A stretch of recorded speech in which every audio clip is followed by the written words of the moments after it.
Olá meus caros, aqui é o Corvo. Dediquei-me até o momento a comentar o trabalho de um bom número de bandas japonesas, principalmente as que ganharam mais notoriedade nos anos 2000. Entretanto, seria totalmente leviano da minha parte não mencionar, uma vez sequer, os pioneiros do rock e do metal no Japão, aqueles que realmente criaram a cena musical do país e são responsáveis direta ou indiretamente pela existência de todas as bandas que vocês acompanham atualmente. No Melodian Curvidai de hoje, reservo um pouco do meu tempo para falar da Loudness, e especialmente do seu guitarrista, o sensei Akira Takasaki. Se o povo japonês preza tanto por bons guitarristas na música tradicionalmente feita no país, Takasaki sem dúvida tem um peso gigantesco nesse sentido. Ele é considerado um dos heróis da guitarra para os japoneses, e com razão, algo que falarei daqui a pouquinho. Antes de tudo, é necessário o esclarecimento de que a Loudness não foi a primeira banda de rock e metal do Japão.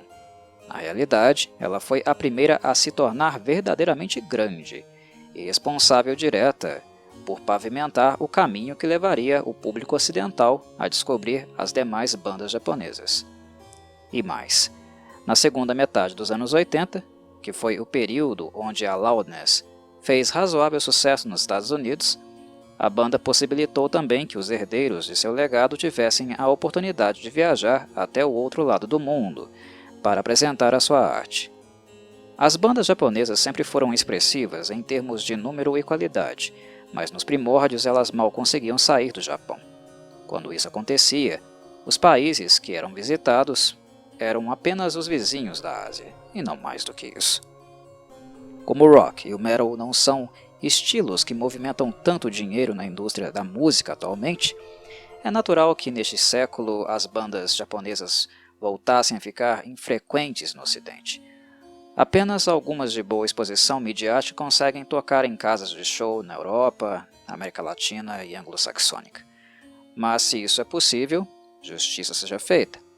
Foi a Loudness que abriu as portas, principalmente por demonstrar aos ocidentais, sempre bitolados e cheios de si, que seus países não eram os únicos que produziam música pesada de qualidade. Enquanto americanos e britânicos disputavam entre si quem era a última bolacha do pacote, muitos outros países do mundo, longe dos grandes centros, produziam bandas com excelente apelo instrumental.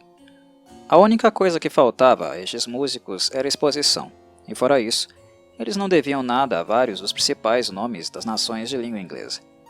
E em termos de tornar os ocidentais mais cientes deste fato, a Loudness carrega uma grande responsabilidade.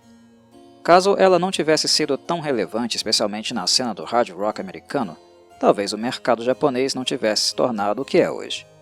Penso que este naturalmente teria se desenvolvido, mas teria ganhado contornos diferentes. A Loudness foi fundada em 1981 pelo guitarrista Akira Takasaki e pelo baterista Munetaka Higuchi. Desde os primórdios, Takasaki em especial já demonstrava ser um músico bem diferenciado.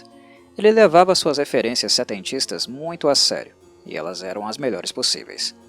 É fato público que os japoneses sempre tiveram um apreço gigantesco por rock e metal, o que apenas se intensificou nos anos 70 quando bandas populares começaram a ser convidadas a tocar no país, como Deep Purple, o Scorpions e o Judas Priest, por exemplo. Além disso, esta visita das bandas europeias levou muitos jovens japoneses a criarem suas próprias bandas e cenas musicais.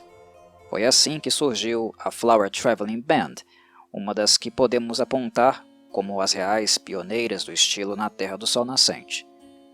Ela começou como banda de garagem, de covers, e logo em seguida passou a se dedicar à escrita de material autoral. A Flower Traveling Band é uma das principais influências de Takasaki, por sinal, assim como ele mesmo se tornaria para várias outras que apareceriam depois dele deixar registrado seu estilo explosivo de tocar guitarra. Mas enfim, havia muitas bandas no Japão na década de 70.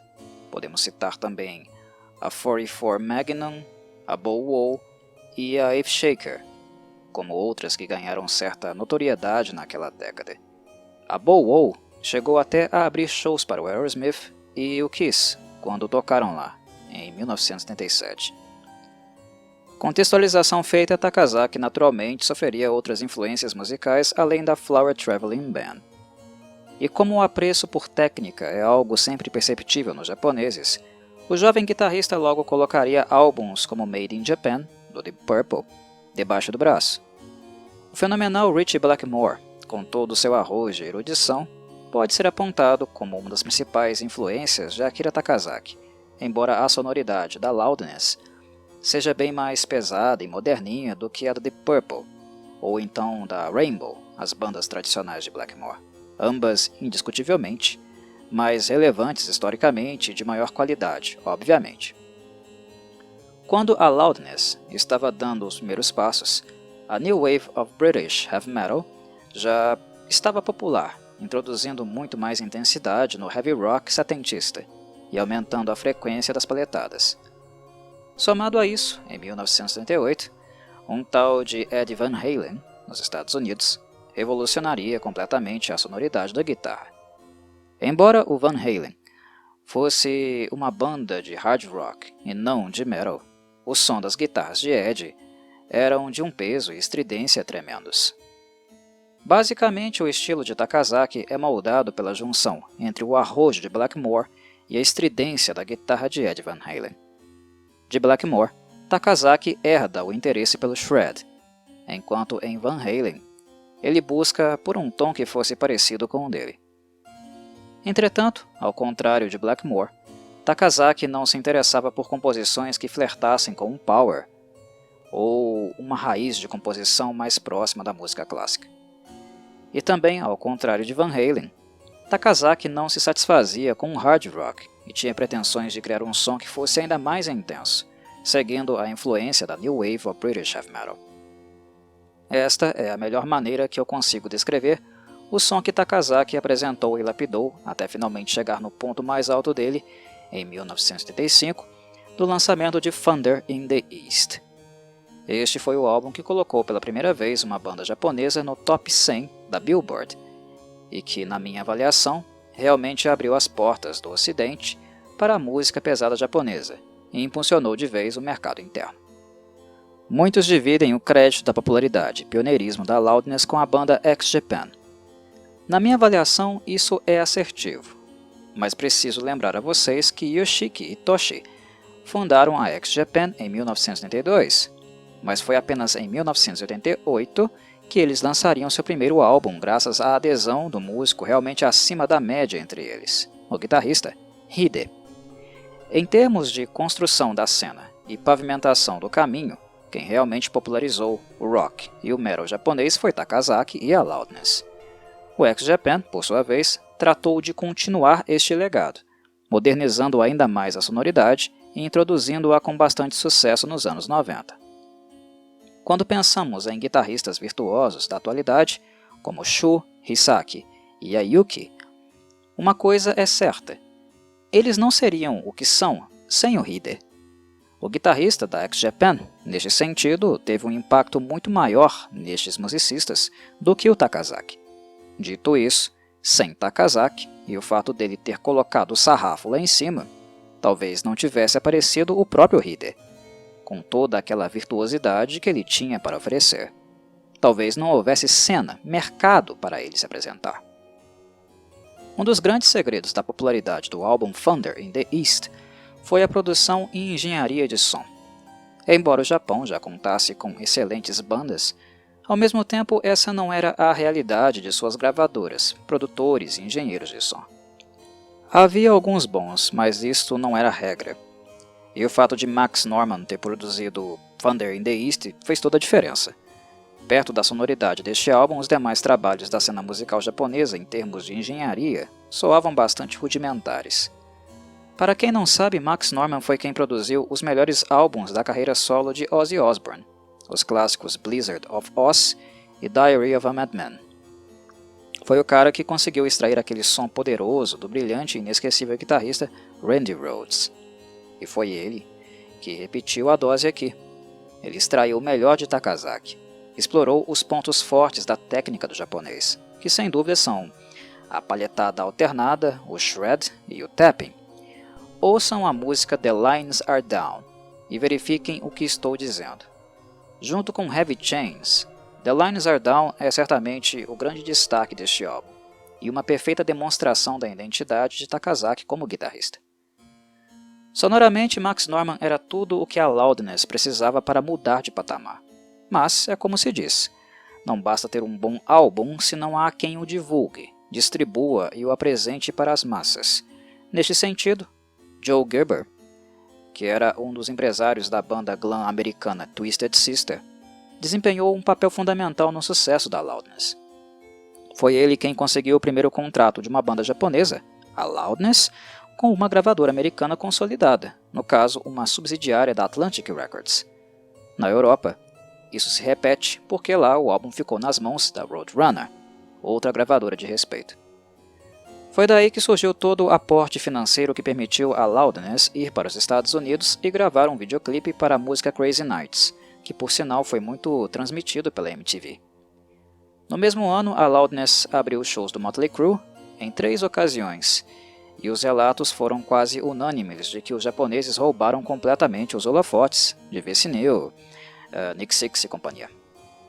Ser melhor do que o Motley Crue não é nenhum feito, convenhamos, mas há dezenas de relatos que afirmam que a Loudness foi tão consistente instrumentalmente que ficou muito feio para o ato principal da noite, no caso Motley.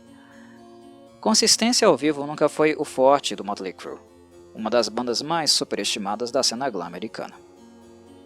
Infelizmente, após o sucesso de Thunder in the East, a Atlantic Records exigiu que a Loudness se tornasse uma banda de aparência e sonoridade glam. E embora o álbum seguinte, Lightning Strikes, tenha feito um pouco mais de sucesso nas paradas, a sonoridade da banda foi sensivelmente suavizada. Começaria a perder seu grande diferencial, que é justamente o estilo intempestivo de Takasaki. Com o declínio do glam, descartado em favor do grunge dos anos 90, terminava a aventura da Loudness nos Estados Unidos. Mas o legado deixado, as portas que foram abertas para a música oriental nunca mais se fechariam. Todas as bandas modernas do Japão, até mesmo a X-Japan, no final dos anos 80, devem muito à Loudness.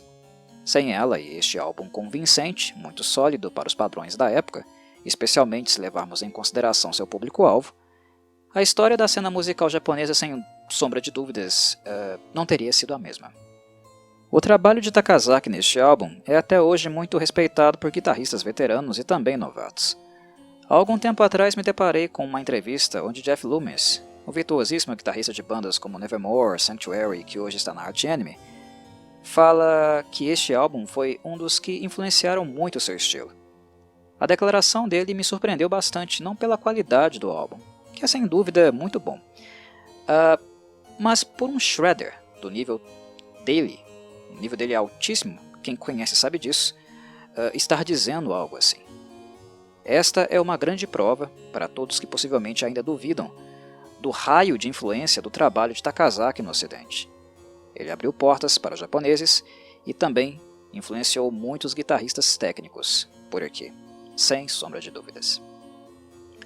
Aos que chegaram até aqui, um terno abraço e saudações corvides.